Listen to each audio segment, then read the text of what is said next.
په خوست ولایت کې د یوې بلې شخصي دښمنۍ پای. د خوست ولایت د تڼیو ولسوالۍ اړوند د دوو کورنیو ترمنځ یا د شل کلنه دښمني چې پکې دواړو لوریو ته مرګ ژوبله هم اوښتې وه د ولایتي مسؤلینو او سیمه ییزو قومي مشرانو په هڅو په دوستۍ بدله شوه. د قومونو او قبایلو چارو رئیس د یادې دښمنۍ په پای ته رسېدو خوښي وښوده او زیاتوله یې چې دښمنۍ د ټولنې د پرمختګ، امنیت او یووالي پر وړاندې لوی خنډ دی. نوموړي زیاته کړه چې د تڼیو ولسوالۍ قومونه غیرتي، هوښیار او وطن فعاله دي، خو له بده مرغه همدلته د خوست ولایت تر ټولو زیاتې دښمنۍ موجودې دي چې شمېر یې 330 ته رسیږي. نوموړي غوښتنه وکړه چې د یادو دښمنیو د حل لپاره باید قومي مشران او ځوانان هڅې لا زیاتې کړي. د امارت اسلامي پالیسي دا ده چې څومره خصوصا په خوست کې بدیانې ډېرې دي، په ټول خوست کې بیا بدي په کومې ولسوالۍ کې ډېرې دي. 12 ولسوالۍ خوست لري، 3 واحدونه لري. په ټول خوست کې د تڼیو په قوم کې 330 شخصي بدیانې. محترمو مشرانو، د دې تاسې قومي مشران موږ سره بلد دي، خو راځئ داسې عمل وکړو چې د مرګ نه بعد به موږ الله رب العالمین ته څه وکړو. د ما څومره عمر دی حساب وکړه، د تا څومره عمر راځئ حساب وکړئ چې په دې عمر کې ما څه کړي دي الله جل جلاله د رضا په خاطر. دغه راز قومي مشرانو د اړوند کورنیو مننه وکړه چې د سولې لارې غوره کړه. دوی زیاتوي لا هڅې روانې دي څو په اړوند ولسوالۍ کې ورته نورې ښه کورنۍ چې خپل منځي دښمنۍ لري روغې جوړې ته راوبولي تر څو په سوله او ورورولۍ کې ژوند وکړي.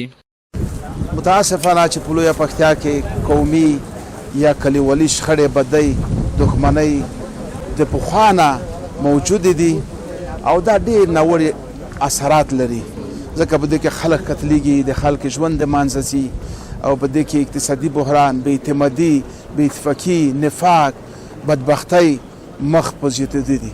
زموږ کوشش دا دی چې ډېرې قومونو سره مې روابط نیولي دي، انشاءالله په ډېرې کمې ورځې کې بندره داسې شخړې هم په دوستۍ بدلې شي.